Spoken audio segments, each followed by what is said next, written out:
hivi? Bunge tunasikizana?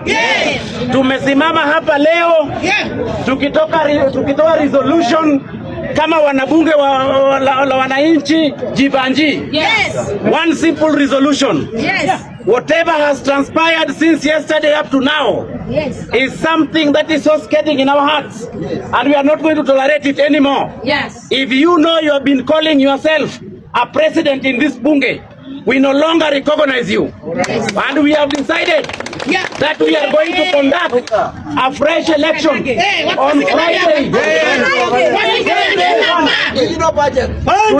Hatutaki mambo ya budget, hatutaki mambo ya pesa.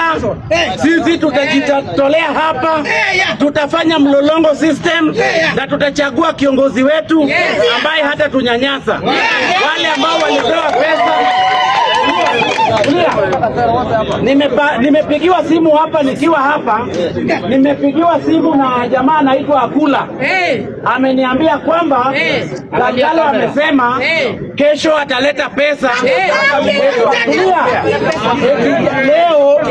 Eti leo amesema watu walikuwa wachache bunge, hangeweza kukuja sababu hangepata watu. Nataka niwaambie hivi, nyamazeni. Nataka niwaambie hivi, hizo pesa kesho zikikuja Thursday, kujeni mchukue hizo pesa sababu zilikuwa zenyu. Msikose kukuja. Kama utapatikana na hiyo pesa iko, chukua pesa sababu ilikuwa ni yenyu.